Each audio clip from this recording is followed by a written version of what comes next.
Bonjour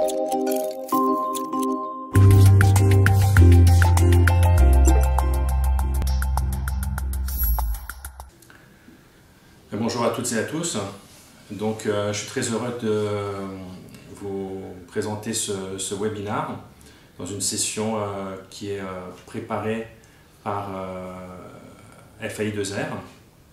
Et je vais vous parler aujourd'hui des big data en immunologie et plus particulièrement des big data à l'ère du Covid-19, de la maladie Covid-19. Je m'appelle Vassili Soumelis, je suis PUPH à l'hôpital Saint-Louis et directeur de l'unité INSERM U976 à l'Institut de recherche Saint-Louis. Donc je commence par une vision très classique des big data en fonction de leur volume. Ici vous voyez beaucoup de chiffres que je ne vais pas détailler mais qui vont des mégabytes aux gigas, téra, péta, hexa, zétabytes et même les yottabytes, qui expriment la notion de big data en fonction de leur taille, avec des images très variées en termes de piles de DVD, de la hauteur de piles de DVD, de la quantité d'informations. On peut entendre aussi voilà, une pile de DVD qui irait de la Terre à la Lune. C'est des chiffres qui ne parlent pas forcément à un médecin ou à un biologiste, mais qui rendent malgré tout compte de la quantité impressionnante de données donc, qui a été générée sur ce schéma. Vous voyez donc différents benchmarks. Et ici, par exemple, toute l'information générée depuis jusqu'à 2003, pardon, qui est du niveau des 5 hexabytes. Et qui en fait est généré quasiment tous les ans depuis. Donc des volumes très importants. En parallèle de cette vision très chiffrée, donc, qui est représentée ici à gauche avec les fameux 3 V, vélocité, volume, variété, je vous propose une vision qui est plus qualitative, qui est basée sur l'information contenue dans ces big data, qui au final va nous intéresser en tant que médecin et ou chercheur. Et donc vous voyez aussi au milieu une vision big data en fonction de ce qu'on appelle le biological insight, quelle est l'information biologique contenue dans ces big data qui va nous permettre de comprendre un système biologique en termes de fonction, en termes de réseau cellulaire et moléculaire. Et à droite, les big data en termes d'informations cliniques, donc l'impact clinique. Est-ce que ces big data vont permettre de dériver des informations à visée diagnostique, pronostique ou thérapeutique? Et donc c'est plus ces notions qualitatives et notions d'information et de qualité de l'information qui me semblent importantes et qui posent aussi de nombreuses questions. Donc ces big data, elles ont leur propre cycle de vie, de la source à l'interprétation et au message biologique ou clinique. Et c'est très important d'avoir une vision globale de cette séquence en fait, d'événements qui part ici à gauche donc d'une source d'échantillons biologiques, mais en fait j'ai indiqué ici le patient comme source si c'est des données cliniques ou l'organisme modèle, parce que c'est souvent un organisme vivant qui est vraiment la source des datas et duquel on va prélever des échantillons cliniques pour ensuite préparer les échantillons via des étapes de culture, d'extraction d'ADN, de préparation de librairie, etc. Ensuite, il y a souvent, mais pas toujours, des étapes de séquençage, par exemple, ou autres étapes pour générer des données à haut débit, et des étapes d'analyse qui sont ici indiquées comme bioinformatique, qui peuvent être biostatistique, machine learning, etc. Et ensuite, une étape d'interprétation qui va aboutir au message clinico-biologique. Alors, pourquoi est-il si important de contrôler l'ensemble de ce processus et l'ensemble de ces étapes? C'est un processus qui est en fait très complexe et qui comporte à chacune des étapes un risque de biais. Et donc ça, c'est une notion très importante. Les biais existent dans tout processus de génération de données, d'analyse et d'interprétation et peuvent être même amplifiés dans le contexte de big data ou plus difficiles à identifier. Une étude sans biais, ça n'existe pas. Une analyse sans biais, ça n'existe pas. Dans l'interprétation, on est tous aussi biaisés par notre vision. Eh bien, les big data et tout ce qui est informatisation n'est pas du tout un vaccin contre les biais et encore une fois, parfois rend encore plus difficile la tâche d'identifier, de quantifier et de contrôler ou de minimiser ces biais. Donc ici, sans rentrer dans les détails, à l'étape de collection au niveau des patients, on peut avoir des biais de recrutement des patients, des biais d'échantillonnage, des biais au niveau des protocoles d'extraction, etc., ou de conservation des cellules, au niveau du séquençage, de l'analyse et de l'interprétation. Donc on va voir maintenant par rapport à cette complexité et par rapport à tous ces biais potentiels qui peuvent avoir un impact majeur, vous le verrez, sur les messages et les conclusions d'études clinico-biologiques, comment tout ça se décline en fonction de l'origine des données et du type des données. Et pourquoi? Parce que des données qui ne permettraient pas de reconstituer les étapes initiales ici, donc de la génération des datas, et bien en fait nous empêchent d'analyser très précisément, d'identifier et éventuellement de corriger ou de minimiser les biais à cette étape-là. Et c'est le cas des big data en conditions de vie réelle, qui sont représentés ici pour ce qui est des données santé et qui peuvent venir de dossiers patients, de données de systèmes de santé, de données de recherche aussi, et de différentes sources, mais auxquelles on a accès en tant que big data et sans toujours avoir l'historique de comment elles ont été générées, par quelle technologie, par quelle personne, selon quel protocole, selon quel schéma, selon quel codage, etc., etc. Et donc on se retrouve ici à l'étape d'analyse bioinformatique ou biostatistique sans avoir une vision très claire sur les biais qui ont potentiellement pu être présents dans toutes ces données. Donc je vais vous donner deux exemples de ce type de big data qui viennent de données de vie réelle ou de données biologiques de type ressources, mais auxquelles on a accès directement sans contrôler les étapes de leur génération de données et qui n'ont pas été générées pour poser les questions qui seront posées par la suite. Donc ces big data de type vie réelle, ils ont des avantages.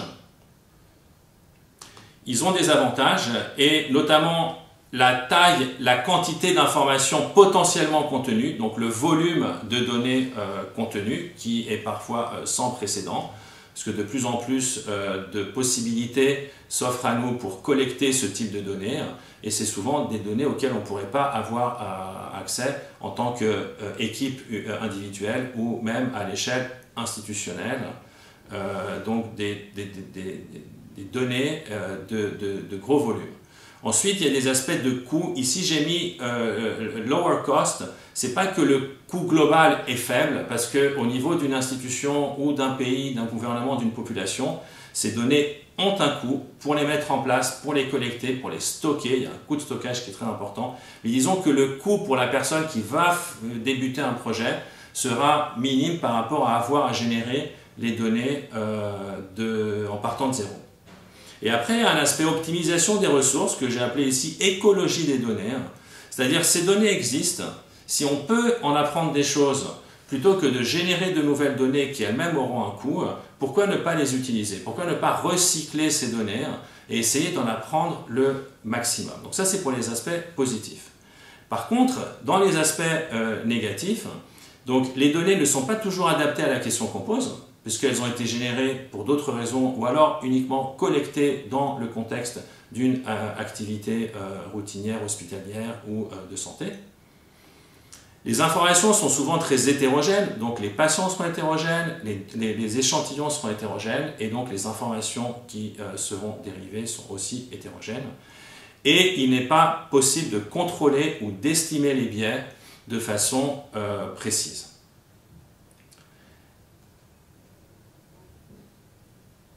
Donc, dans ce type de data, je vais vous donner un premier exemple donc sur des études déjà publiées qui illustre la possibilité de biais au niveau de l'analyse et de l'interprétation. Ce que je vous dis, il y a un gros problème au niveau des biais en amont, mais ça n'empêche pas que les problèmes se posent aussi et toujours au niveau de l'analyse et de l'interprétation.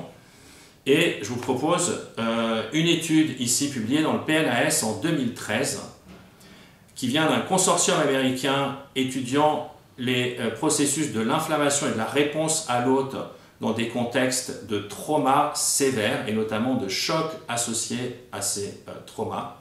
Ce consortium a généré de grandes quantités de données à la fois dans des modèles humains et murins pour répondre à des questions spécifiques. Ces données se sont accumulées et ils se sont dit pourquoi on n'analyserait pas maintenant ces données pour comparer la réponse inflammatoire dans ce contexte de trauma et de choc chez les humains comparé aux souris. Donc c'est des big data de chaque côté qui ont été comparés.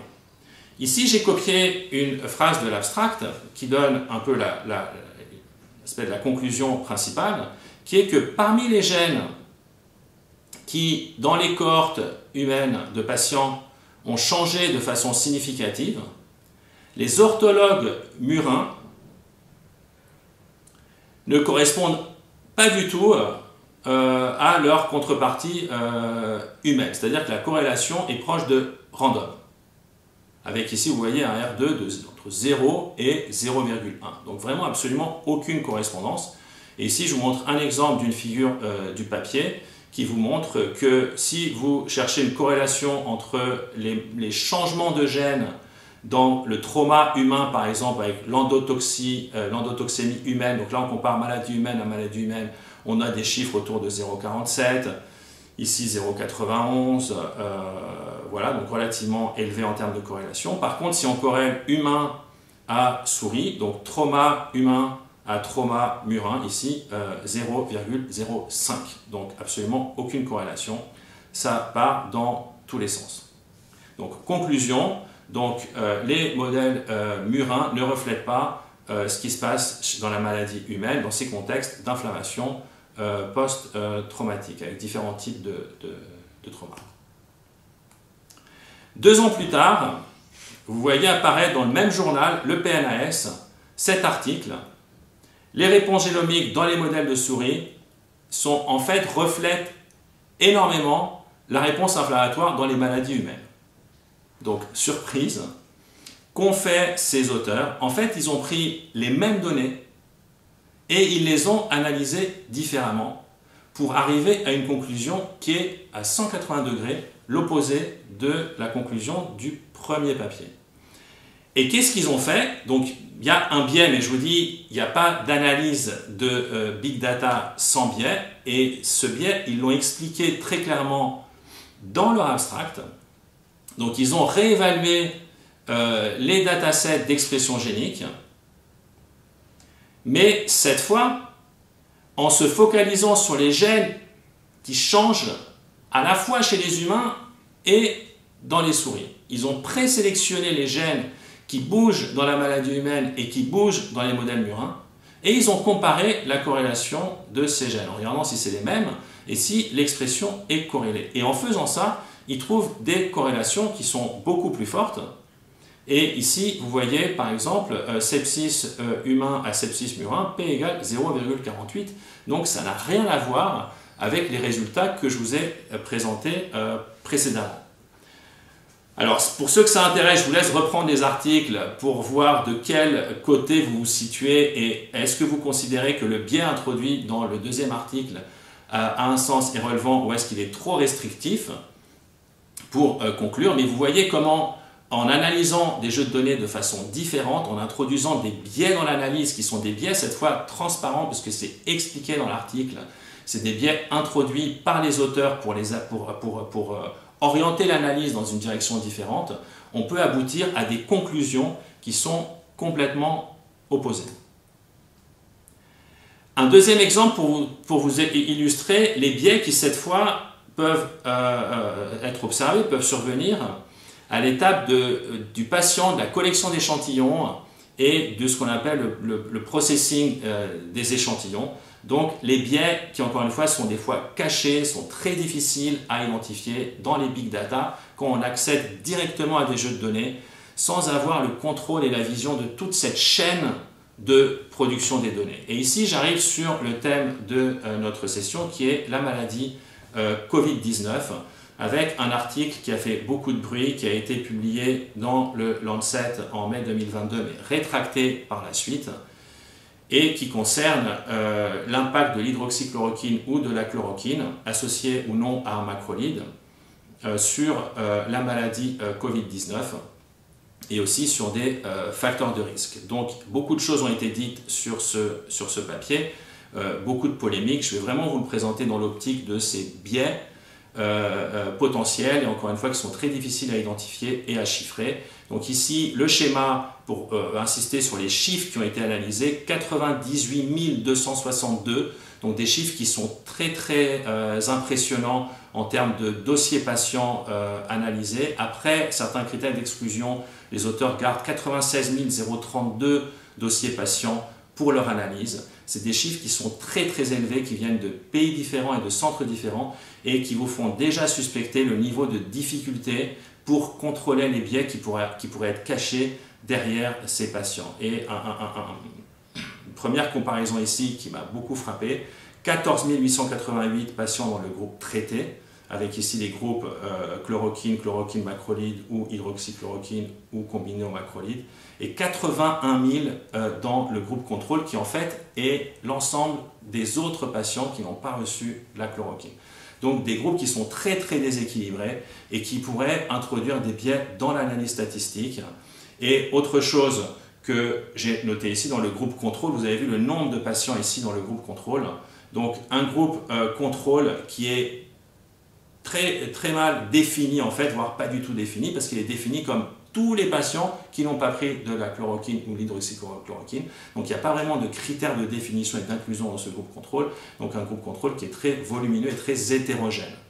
Un premier élément qui peut faire apparaître des biais. Deuxième source possible de biais, parmi d'autres, des différences de base en termes de sévérité parmi les groupes. Il est très possible que les médecins aient donné de la chloroquine ou de l'hydroxychloroquine de façon préférentielle ou en tout cas biaisée aux patients les plus graves.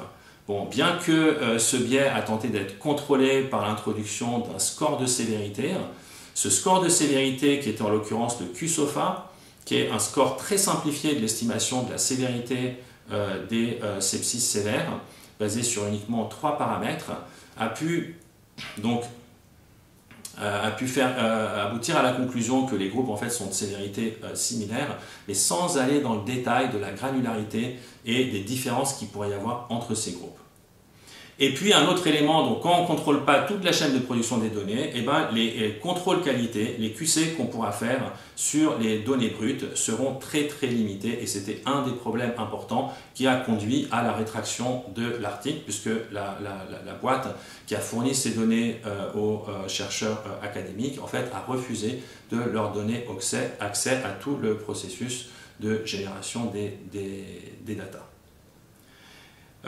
Encore une fois, ce n'est pas les seuls problèmes qu'on peut voir à cet article, c'est juste pour vous illustrer. Donc on a accès à des grandes quantités d'informations qui peuvent impressionner par leur volume, mais il est très difficile d'identifier et de contrôler les biais, ce qui peut aboutir à des conclusions, comme dans ce papier, qui seront soit erronées, soit tellement incertaines qu'on ne pourra pas se permettre de les laisser comme un message définitif transmis à la communauté scientifique. Et c'est le cas de ce papier.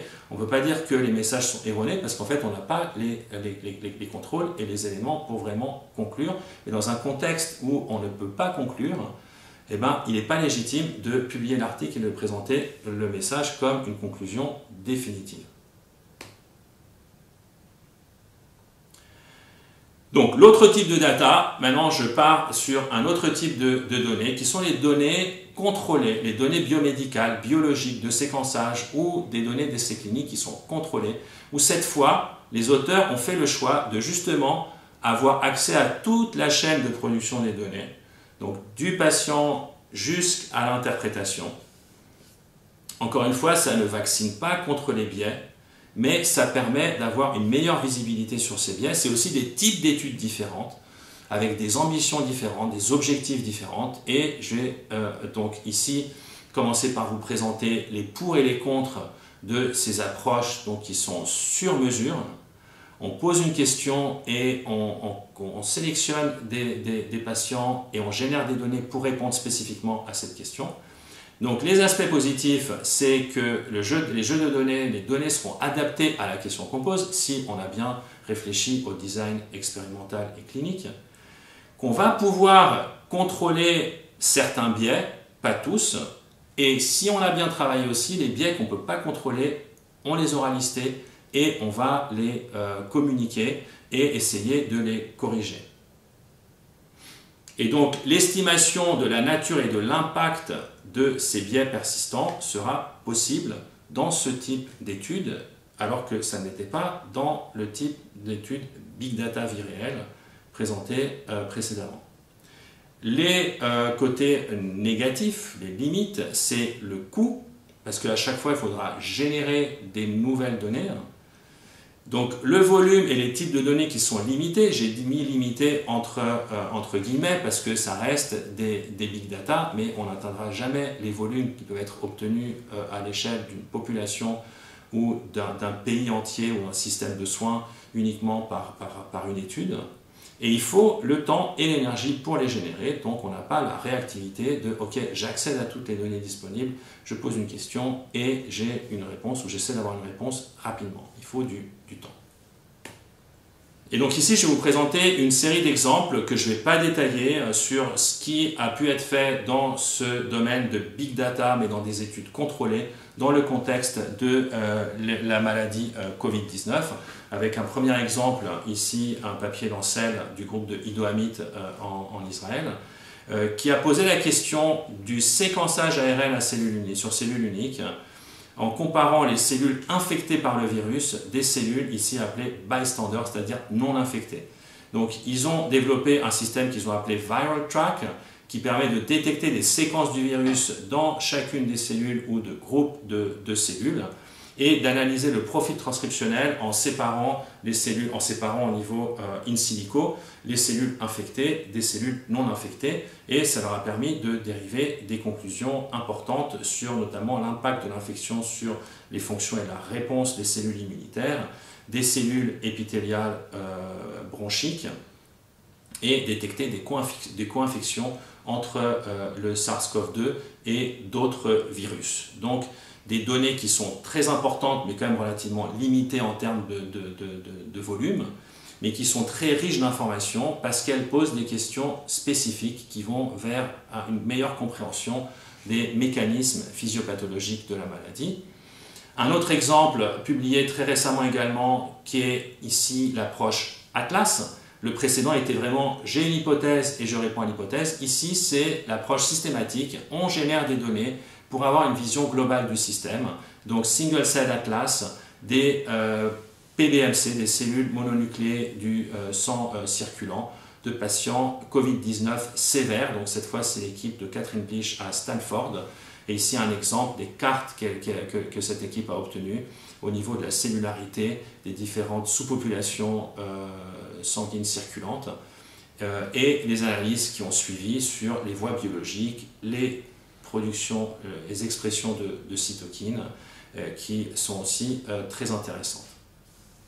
Donc encore une fois, relativement faible nombre d'échantillons, je crois que c'était autour de 8-9 patients, analyse focalisée, donc on ne peut pas tout lui faire dire, mais des données qui sont contrôlées et des biais qui sont identifiés. Donc si vous lisez cet article, en fait, les biais sont commentés, notamment au niveau des traitements qui ont pu être reçus par les patients, et est-ce que ces traitements ont pu moduler l'état immunitaire des cellules. Et puis en termes d'essais cliniques contrôlés, donc il n'y a pas à ma connaissance aujourd'hui d'essais big data au niveau clinique dans la maladie Covid-19, mais je vous indique celui-là qui est un des essais randomisés intéressants et dont on a aussi beaucoup parlé du groupe collaboratif Recovery, qui a mis en évidence un effet de la dexaméthasone chez les patients Covid-19 hospitalisés, où l'effet positif a été identifié uniquement chez les patients intubés, ventilés, en réanimation. encore une fois, donc beaucoup de données, mais pas de résultats marquants sur l'ensemble de la population, c'est uniquement sur un sous-groupe, donc importance des analyses de sous-groupes, mais aussi de rechercher des biais qui auraient pu influencer ces différences dans un certain sous-groupe. Et donc là, on n'a pas encore assez d'éléments puisque le papier définitif n'est pas publié, mais il faudra aussi s'attacher à rechercher éventuellement des biais potentiels dans les différentes sous-cohortes que les auteurs ont identifiées. Donc en conclusion, l'importance d'avoir une vision globale sur toute la chaîne de production des données en raison de la possibilité de survenue de biais à chacune de ces étapes. Et quand on a affaire à des données de type Big Data vie réelle ou Big Data déjà disponibles, vraiment faire très attention aux biais qui seraient passés inaperçus parce qu'ils ne sont pas accessibles, on n'a pas les informations dessus, on n'a pas les protocoles, on n'a pas les cahiers de recueil, etc., etc.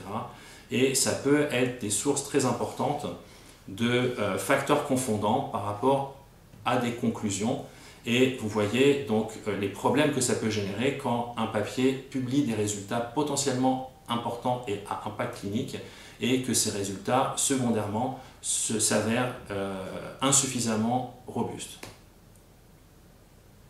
Donc un exemple de travaux qu'on est en train de développer dans le cadre d'un consortium européen que j'ai le plaisir de coordonner et qui combine un grand nombre de patients et des big data dans une étude contrôlée. Donc c'est vraiment pas évident de combiner ces trois paramètres, ça demande aussi beaucoup de ressources, beaucoup de moyens et beaucoup d'individus, mais c'est possible dans le cadre de consortiums européens. Ici je vous parle du consortium Immunaid qui regroupe une trentaine de centres cliniques, 26 pays, 17 pays, 26 équipes partenaires. Et ici, vous voyez le process, le workflow qu'on a mis en place à partir des patients qui sont à gauche. Donc, on cohorte à la fois les patients et les donneurs sains de novo. Ils vont rentrer dans un essai clinique qui est actuellement en cours dans plusieurs pays, y compris en France. Et on va collecter les échantillons selon des protocoles très précis, générer les échantillons générer les données toutes de la même façon par des plateformes spécialisées. Et ensuite, les données vont être colligées dans des bases de données centralisées et analysées par différentes approches bioinformatiques, biostatistiques et machine learning pour, on l'espère, aboutir à des nouvelles connaissances biologiques et à une nouvelle classification de ces maladies. Donc là, vous voyez illustré donc, cette fameuse chaîne de production des données qu'on va essayer de contrôler dans cette étude d'essais cliniques d'envergure, puisqu'on compte inclure plus de 700 patients au niveau européen. Et donc on a les aspects big data par rapport aux données omiques, transcriptomiques, génomiques, protéomiques, etc. On a une grosse taille de cohorte et donc le souci de contrôler cette chaîne de production pour identifier ces fameux biais. On n'y échappera pas, pas plus que d'autres études, mais essayer de les contrôler au maximum, et c'est ce qu'on est en train de faire, et de les minimiser et éventuellement de les corriger, mais d'une façon qui préserve l'information de la donnée et qui ne va pas modifier les conclusions cliniques ou biologiques. Donc je vais finir sur cette diapositive sur les deux types de données dont je vous ai parlé. À gauche, les données Big Data, vie réelle ou déjà disponibles, qui sont une source importante d'informations mais qui comportent des limites. Et à droite, les données d'études contrôlées, soit biologiques, soit cliniques, qui sont plus difficiles à mettre en place, qui demandent du temps et des ressources, mais qui permettent de mieux contrôler les biais, d'améliorer la qualité des données et donc d'estimer par la correction et l'estimation de ces biais, d'avoir une meilleure appréhension de l'information clinique et biologique qui sera contenue dans ce type de données. Et on l'espère améliorer aussi la robustesse des conclusions. Donc ces deux types de données ne sont pas du tout antinomiques, sont très complémentaires. Et chaque type de données a ses avantages et ses inconvénients. Et à l'échelle d'une équipe, d'une institution et même d'un pays, c'est très important d'essayer d'exploiter les deux types de données en essayant d'en tirer le maximum, ne pas reproduire dans des nouvelles études des données qui ont déjà été générées, et donc exploiter les données déjà disponibles si elles peuvent répondre à une question, mais ne pas se jeter bille en tête sur des données massives uniquement parce qu'elles sont disponibles si ces données ne permettent pas de répondre à la question clinique ou biologique qui nous intéresse. Voilà, merci beaucoup et merci encore à FI2R pour l'organisation de ces webinaires.